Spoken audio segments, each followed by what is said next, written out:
Petite graine de lumière. À tous les enfants de la terre, les petits et ceux qui sont devenus grands. Voilà un projet qui couvait depuis longtemps et qui prend forme aujourd'hui. Chacun des livres que j'ai écrits jusqu'ici compte à mes yeux et est le résultat de ce que j'avais envie de partager avec mes lecteurs. Mais cet ouvrage a une résonance toute particulière parce qu'il s'adresse aux enfants, les petits, comme ceux qui ont grandi. En effet, lors d'un premier jet publié à travers un article sur mon blog, je me suis rendu compte, en voyant les réactions des adultes qui me lisaient, que ces mots touchaient une corde sensible en eux, semblant s'adresser directement à leur enfant intérieur, ce petit garçon ou cette petite fille qu'ils étaient autrefois et qui existe toujours en eux. J'ai écrit l'article initial avec beaucoup d'émotion et j'ai vu au moment de sa publication qu'il semblait générer tout autant d'émotions chez ceux qui le lisaient. Suite à ça, je me suis tout naturellement décidée à mettre la machine en route et à laisser se coucher sur le papier les mots qui ne demandaient qu'à sortir depuis un bon moment. À l'heure où j'écris ces lignes, je ne sais pas quel impact cet ouvrage pourrait avoir, mais je ressens néanmoins une profonde gratitude envers l'univers et mon inspiration, parce que je sais à quel point j'aurais aimé connaître le contenu de ce livre quand j'étais une petite fille, et je me dis qu'il y a forcément quelqu'un sur cette terre à qui ces clés pourront apporter quelque chose de bien. Merci à vous qui m'entendez, enfants ou parents, et merci aussi à tous les grands, parents ou enseignants, qui permettent aux plus petits d'accéder à ce type de contenu pour que dès aujourd'hui ils puissent commencer à prendre pleinement possession de leur pouvoir créateur et évitent de tomber dans les pièges douloureux que nous avons nous-mêmes rencontrés. Les enfants sont l'avenir de ce monde et je suis persuadée qu'en leur permettant de prendre conscience le plus tôt possible de toute la magie qui existe en eux, ils pourront faire de ce monde un monde de paix, où le partage, l'entraide et la joie occuperont tout l'espace. Tous ensemble, nous pouvons former les petites gouttes d'eau qui créeront un océan de paix et ce livre est ma façon à moi d'être l'une de ces petites gouttes. La boussole intérieure. La vie est pleine de magie. À toi qui n'as pas encore oublié ce que c'est d'être relié à sa source intérieure, ne cesse jamais d'écouter ce que tu ressens, car la vérité se trouve là. Tes émotions, c'est un peu comme une boussole. Elles t'indiquent toujours ce qui est le plus juste pour toi. Souvent les grands, ou peut-être même d'autres enfants autour de toi, chercheront à te convaincre que ta façon de voir les choses n'est pas la bonne.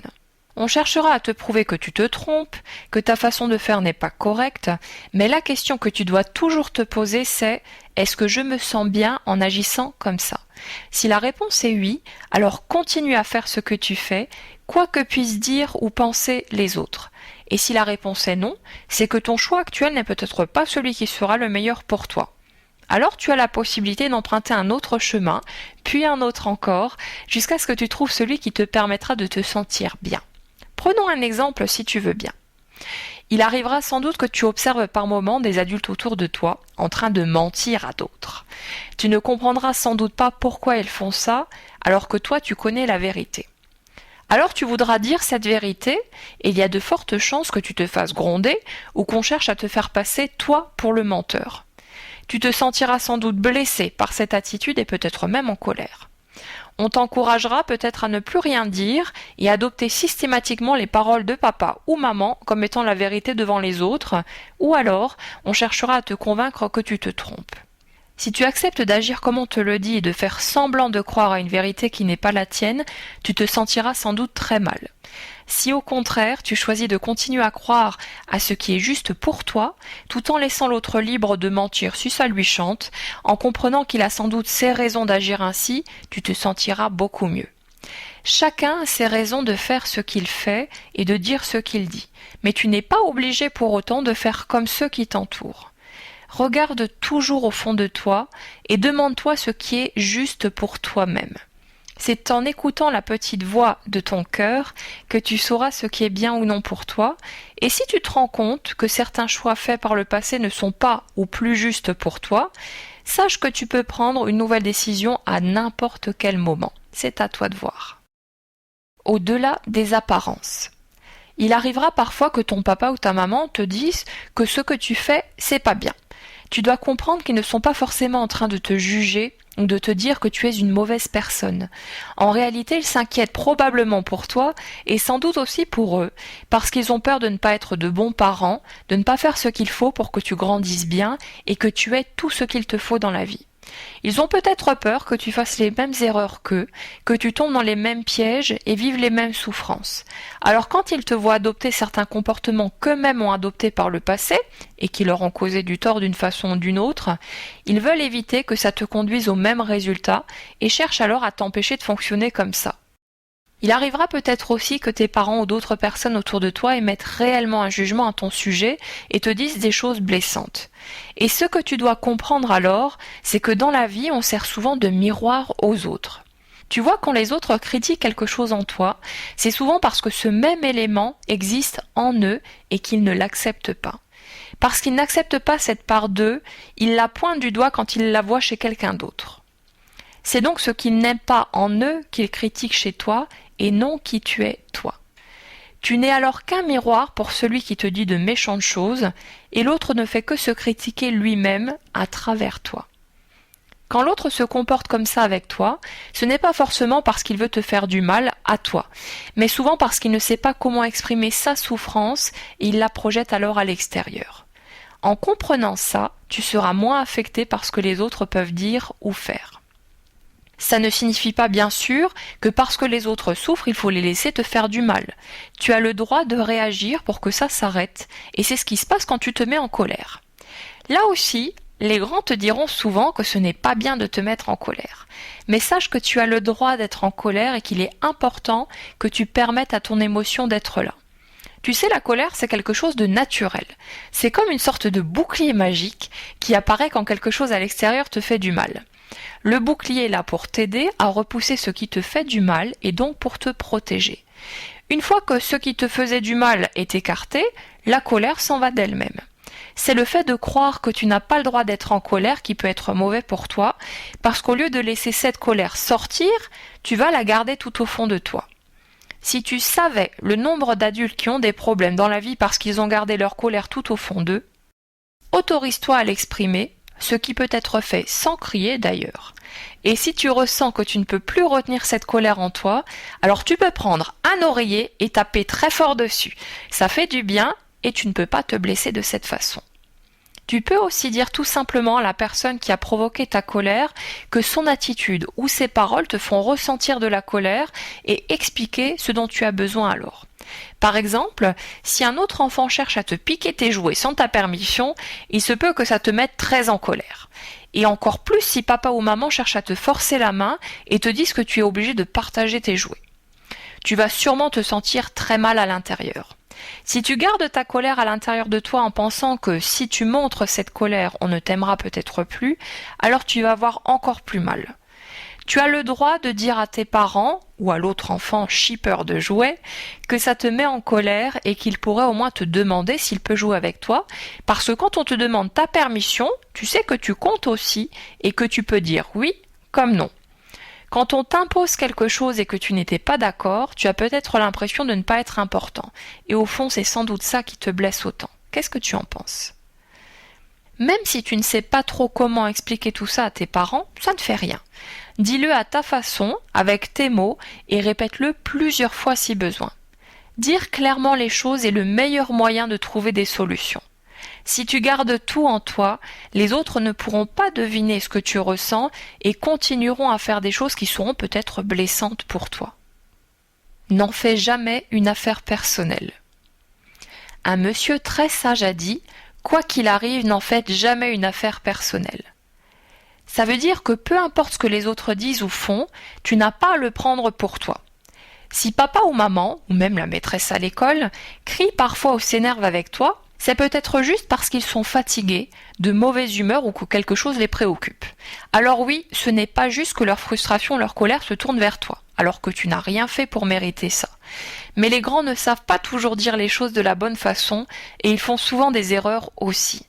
Chacun fait toujours du mieux qu'il peut en fonction de ce qu'il a appris, de ce qu'il a vécu et de ce qui se passe dans sa vie au moment présent. Parfois, le mieux qu'on peut ne sera pas grand-chose, mais on fait de son mieux malgré tout, et c'est bien ça qui compte. Le monsieur très sage dont je te parlais plus haut dit ça aussi, et je suis bien d'accord avec lui. Qu'est-ce que tu en penses, toi ? Tu n'es responsable que de toi. Il arrivera sans doute que quelqu'un t'accuse un jour en disant que tu es responsable du mal qu'il vit, de ce qui lui arrive ou des émotions qu'il ressent. Si quelqu'un fait ça, ne le crois pas, car chacun de nous n'est responsable que de lui-même. Et si un grand est fâché, ce n'est certainement pas à cause de toi. Peut-être que quelque chose que tu as dit ou fait a fait réagir un grand autour de toi. Mais si ce grand a réagi, c'est parce qu'il existait déjà une blessure en lui et ce n'est pas toi qui l'as causée. Ton intention n'était certainement pas de blesser l'autre, n'est-ce pas? Alors il n'y a pas lieu de se sentir mal par rapport à ça. Et si vraiment tu avais agi dans le but de blesser l'autre, c'est sans doute parce que tu aurais été blessé toi aussi. Je te dirais alors que tu as fait de ton mieux, en fonction de ce que tu vivais à ce moment-là, alors là non plus, tu n'as pas à t'en vouloir pour ça. Nous faisons tous des choix qui nous font vivre des choses désagréables par moment et nous conduisent à des résultats que nous ne voulions pas. Mais ça ne fait pas de nous de mauvaises personnes pour autant. N'oublie jamais ça. L'une des grandes règles de la vie est que chacun de nous est responsable à 100% de lui-même.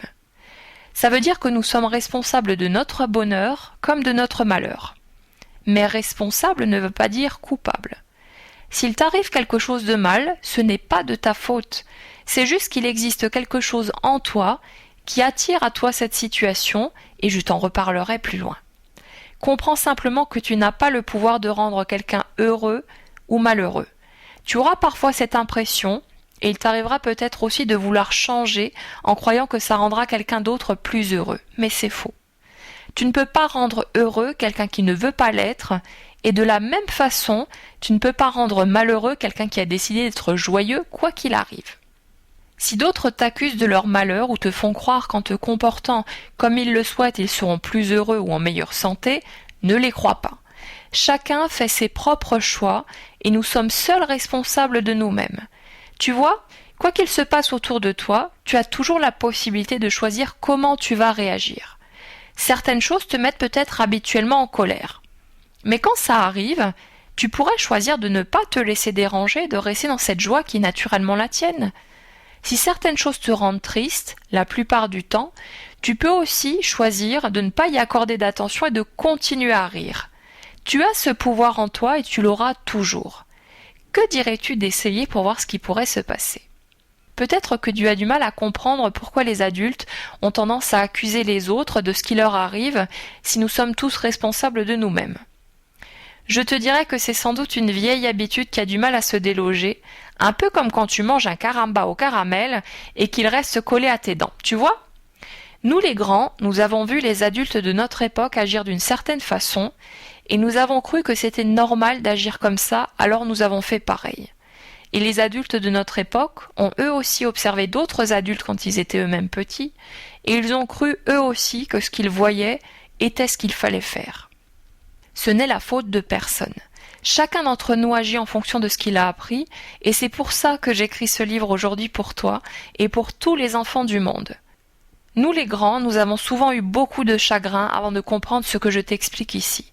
Alors si déjà on ne peut rien changer à ce qui est derrière nous, autant que ça serve à quelqu'un d'autre, et j'aimerais t'offrir ces raccourcis aujourd'hui. Tu es libre de les utiliser ou pas. C'est à toi de voir, et là aussi je te dirais d'écouter ta boussole intérieure et de voir si ce que je te dis te semble bien pour toi ou pas. Tu sais, je ne détiens pas la vérité absolue, pas plus que n'importe qui d'autre sur cette terre. Je ne fais que partager ce qui est juste pour moi, ce qui m'a fait du bien et m'a aidé à être plus heureuse dans la vie. Et c'est ensuite à toi de voir ce que tu veux faire de ça. Prends ce qui te fait du bien et laisse de côté ce qui ne t'aide pas. C'est comme ça que tu trouveras le chemin le plus juste pour toi. Tu as le droit d'être qui tu es. Ne laisse jamais personne te faire croire que tu es une mauvaise personne parce que tu ne réponds pas à ses attentes et n'agis pas comme l'autre le voudrait. Tu as le droit d'être qui tu es et tu es parfait comme ça. Sois simplement qui tu as envie d'être et ne te préoccupe pas de ce que les autres peuvent penser de toi. Tu sais, le bien et le mal n'existent pas réellement. Dire que quelque chose est bon ou mauvais n'est qu'une question de point de vue. Par exemple, beaucoup d'enfants font la grimace quand ils voient les légumes dans leur assiette. Peut-être que c'est ton cas également. Tu diras alors que les légumes, c'est mauvais. Mais moi, tu vois, je trouve ça bon, les légumes. Pas tous, mais la plupart sont vraiment bons pour moi. Qui de nous deux a raison? Toi qui dis qu'ils sont mauvais ou moi qui dis qu'ils sont bons? Eh bien, je vais te dire un grand secret. Nous avons raison tous les deux, selon notre propre perception des choses. Dans l'absolu, personne n'a tort et personne n'a raison. Chacun a juste son propre point de vue. Les légumes ne sont ni bons ni mauvais, ils sont juste ce qu'ils sont. C'est toi et moi et toutes les autres personnes de la Terre qui allons définir si nous aimons ça ou pas. Les légumes seront toujours des légumes. Certains les aimeront et d'autres pas. Ce n'est pas pour autant que ça fait de ces légumes de bonnes ou de mauvaises choses. Et c'est pareil pour toi. Peut-être que certaines personnes te diront que tu n'es pas gentil parce que tu n'agis pas comme elles le voudraient. D'autres personnes te diront que tu es un enfant adorable parce que tu t'es comporté selon leurs attentes. Les autres auront toujours tendance à te coller des étiquettes en fonction de ce qu'ils attendent de toi, mais toi, tu n'as pas à être différent de qui tu es, parce que qui tu es ne convient pas à certains. Quoi que tu fasses, quoi que tu dises, il y aura toujours des gens qui vont te critiquer. Rappelle-toi alors que tu es comme un miroir et que ceux-là ne font que se critiquer eux-mêmes. Tu as le droit d'être qui tu es, qui tu veux être, parce que ça te convient à toi. Chercher à plaire aux autres en agissant comme ils le souhaitent nous semble souvent être une bonne chose sur le moment, parce que nous voulons plus d'amour, nous voulons nous sentir appréciés et reconnus, et c'est pareil pour les grands, tu vois. Mais quand on cherche constamment à être quelqu'un d'autre pour convenir à tout le monde, on finit par se perdre soi-même, et ça nous cause beaucoup de chagrin. Sois juste qui tu veux être, et laisse les autres libres de venir vers toi ou pas.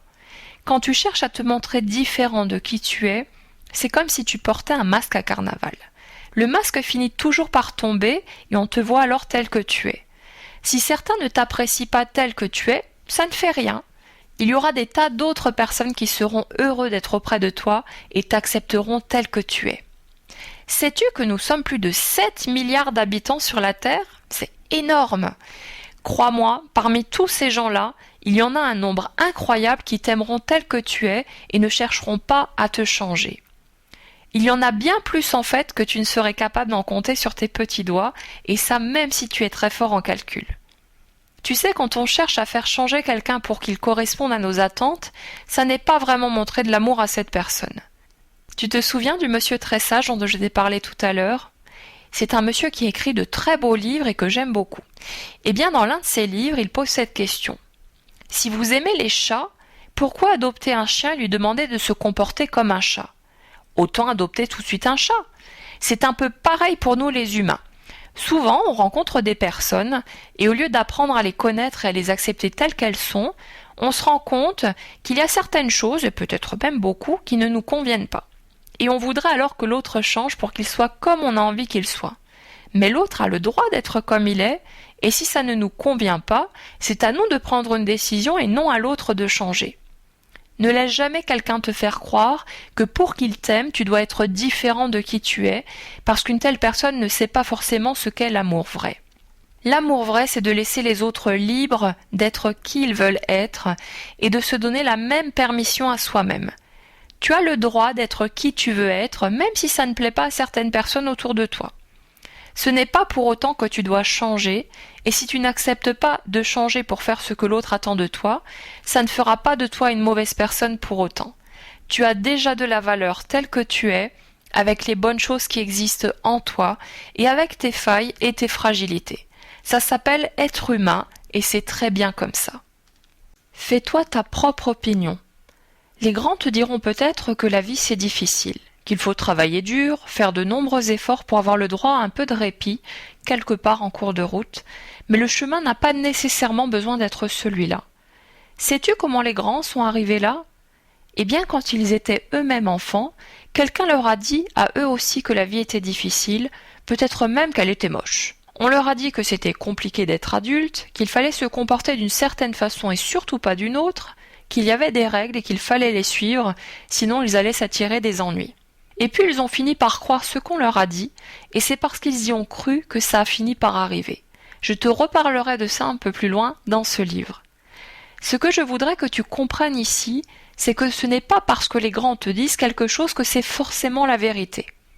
Chacun interprète les choses qu'il voit et qu'il vit en fonction de tout un tas de paramètres, de ce qu'il a vécu, de ce qu'il a appris. C'est comme pour les légumes, tu te souviens ? Certains les trouvent bons, et ce qui est vrai pour eux, c'est que les légumes, c'est bon. D'autres ne les aiment pas, même chez les grands. Et ce qui est vrai pour eux, c'est que les légumes, c'est dégueulasse. Pour chacun, ce qu'il dit est la vérité. Mais c'est la vérité seulement dans son monde à lui. C'est exactement pareil pour tout plein de choses dans la vie. Quand un adulte te dit que la vie c'est compliqué, il te parle de sa vérité à lui. Mais tu n'es pas obligé d'en faire ta vérité à toi. Tu as le droit de penser que la vie c'est facile, que la vie c'est un jeu, une belle expérience, et je t'encouragerais même à penser ces choses-là, parce que c'est ce en quoi tu crois qui définira ta réalité par la suite. En fait, c'est un peu comme si la vie c'était de la pâte à modeler. C'est cool la pâte à modeler, non ? Tu peux faire tout ce que tu veux avec, et si ça ne te plaît pas, tu peux tout recommencer ou tout transformer jusqu'à ce que ça te convienne. Eh bien, quand tu choisis de croire que la vie c'est moche, c'est comme si tu construisais une vie moche avec ta pâte à modeler. Si tu as envie de construire une vie très jolie, il te suffit de choisir de croire que la vie c'est très joli et de continuer à croire ça, même si d'autres personnes te disent le contraire. Rappelle-toi, ce qui est vrai pour les uns ne l'est pas forcément pour les autres, et chacun a le droit de croire ce qu'il veut. Dans ton monde d'enfant, tout est possible, et la vie peut continuer ainsi même quand tu seras grand. Vous les petits savez si bien voir au-delà des apparences. Comme le renard l'expliquait au Petit Prince en son temps, vous savez qu'on ne voit bien qu'avec le cœur, parce que l'essentiel est invisible pour les yeux. Alors ne l'oubliez jamais. Continue simplement d'écouter ton cœur plutôt que d'écouter ce que disent les autres, car les autres ne peuvent te parler que de leur propre vérité. Tu as le droit de porter la tienne, et c'est en fait la seule qui sera toujours juste pour toi-même. La question que je te pose ici est celle-ci. Si tu avais une baguette magique, encore plus magique que celle de Harry Potter, et que grâce à ta baguette tu pouvais faire absolument tout ce que tu veux, à quoi ressemblerait la vie, et ta vie à toi plus précisément ? Qu'est-ce que serait la vie la plus géniale et cool à tes yeux ? N'oublie pas, tu peux vraiment faire tout ce que tu veux avec ta baguette magique, la seule limite étant celle de ton imagination. Eh bien, quand tu auras trouvé tout ce qui existerait dans ta vie si elle était exactement comme tu le souhaites, commence à y penser souvent, à voir dans ta tête tout ce qui existe dans cette vie parfaite, à chercher dans ton cœur ce que tu ressentirais si tout était déjà là, et commence à croire que ta vie va vraiment devenir comme ça. Tu as un très grand pouvoir en toi, et toutes les personnes de cette terre possèdent le même pouvoir, mais beaucoup ne savent pas comment l'utiliser ou ne se rendent même pas compte qu'il est là. Tu peux commencer à l'utiliser dès maintenant, et c'est grâce à tes pensées et à ton imagination que tu vas pouvoir vivre ce que tu as vraiment envie de vivre. Mais surtout, ne crois pas un mot de ce que je te dis, et va plutôt vérifier par toi-même si c'est juste ou non. Essaye et continue d'essayer encore et regarde ce qui se passe, comme si tu étais un magicien dans son laboratoire qui mélange des ingrédients dans son chaudron et attend de voir ce qui s'y passe. Il se pourrait bien que tu aies de très jolies surprises. Ce que tu crois n'est pas toujours la vérité. Il arrivera aussi peut-être qu'en observant l'attitude des grands autour de toi, tu ressentes beaucoup de chagrin en croyant qu'on ne t'aime pas ou que tu n'es pas assez bien. Peut-être que papa ou maman vont te dire qu'ils n'ont pas le temps de parler avec toi lorsque tu les sollicites et qu'ils sont occupés à autre chose. Peut-être aussi qu'ils vont te gronder quand tu feras certaines choses alors que tu n'avais aucune mauvaise intention ou que tu pensais même leur faire plaisir. Par exemple, si tu prends des feutres pour faire un beau dessin pour papa et maman sur un mur de chez toi, peut-être qu'ils ne seront pas contents et vont même te punir. Tu pourrais croire alors qu'ils ne t'aiment pas ou que le dessin que tu as fait pour eux ne leur plaît pas. Mais en fait, s'ils réagissent comme ça, ce n'est pas parce qu'ils ne t'aiment pas ou que ton dessin ne leur fait pas plaisir, mais parce que pour eux, ça ne se fait pas de dessiner sur les murs. Ils sont peut-être contrariés parce qu'ils ont mis du temps à peindre ou tapisser le mur sur lequel tu as écrit et ils n'avaient pas prévu d'y ajouter des dessins d'enfants. Ils seront sans doute fâchés, mais ça ne veut pas dire qu'ils ne t'aiment pas ou que ton geste était mauvais. Tu auras sans doute l'impression par moments que tu n'es pas important pour tes proches ou moins important qu'un autre, mais ce n'est pas pour autant la vérité. Tu sais, les adultes se tracassent beaucoup et souvent pour peu de choses. Et même si nous sommes par moments grognons, ça ne veut pas dire pour autant qu'on ne vous aime pas ou qu'on vous aime moins, vous, nos tout petits. Il arrive aussi qu'on soit très maladroit et qu'on ne sache tout simplement pas comment dire ou montrer aux autres qu'on les aime. On ne se rend pas toujours compte non plus du mal qu'on peut faire à travers certaines de nos réactions. On se sent parfois écrasé par toutes les choses qu'il y a à faire dans une journée et nous ne savons plus toujours où sont les priorités.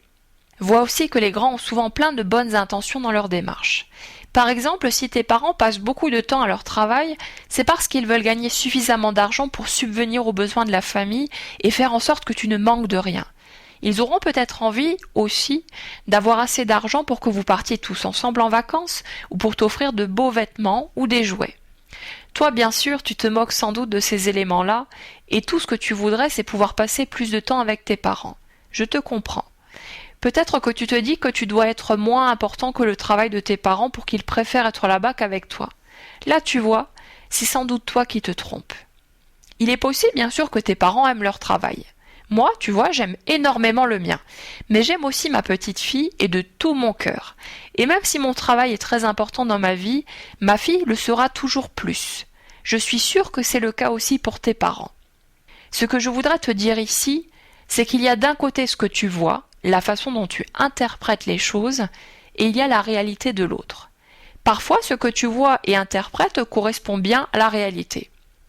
Mais bien souvent, nous avons tendance à déformer ce que nous voyons et à faire des interprétations fausses. C'est pareil pour les grands. Tu auras toujours tendance à voir la vie et le comportement des autres en fonction de tout ce en quoi tu crois et des déductions que tu as faites jusque-là.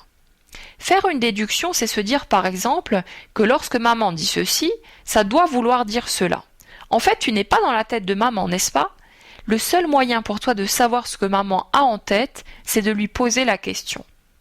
Le problème ensuite, c'est que maman peut choisir de te dire ce qu'elle a vraiment en tête, ou alors de te dire autre chose parce qu'elle estime qu'elle ne devrait pas te dire la vérité pour une raison ou une autre, parce qu'elle pense peut-être que c'est mieux pour toi d'agir comme ça. Au final, on ne sait jamais vraiment ce qui se passe dans la tête de l'autre et pourquoi il fait ce qu'il fait ou dit ce qu'il dit. Si au lieu de faire des déductions, tu t'arrêtes à l'idée que tu ne sais pas pourquoi l'autre se comporte comme il le fait, tu éviteras bien des souffrances inutiles. Au lieu d'avoir du chagrin parce que tu interprètes l'attitude des autres, tu te contenteras d'observer ce qu'ils font sans chercher à donner un sens précis à tout ça. En fonction de tout ce que nous avons appris et observé depuis tout petit, il arrivera que notre esprit nous joue des tours et qu'on voit la vie autrement que ce qu'elle est vraiment. C'est un peu comme mettre des lunettes de couleur. Si tu mets des lunettes qui ont la même couleur qu'une bouse de vache, eh bien tu vas voir la vie comme une bouse géante, parce qu'elle aura la même couleur. Est-ce que ça veut dire que la vie est vraiment une bouse de vache ? Je ne crois pas, et heureusement. C'est juste parce que tu as mis des lunettes bouse de vache que tu vois la vie comme ça. Si tu mets des lunettes avec des couleurs, celles de l'arc-en-ciel, tu verras un magnifique arc-en-ciel partout. Et si tu regardes juste la vie comme elle est, tu verras aussi de très jolies choses de tous les côtés. Alors n'oublie pas, ce n'est pas parce que certaines choses te font croire qu'on ne t'aime pas que c'est la vérité.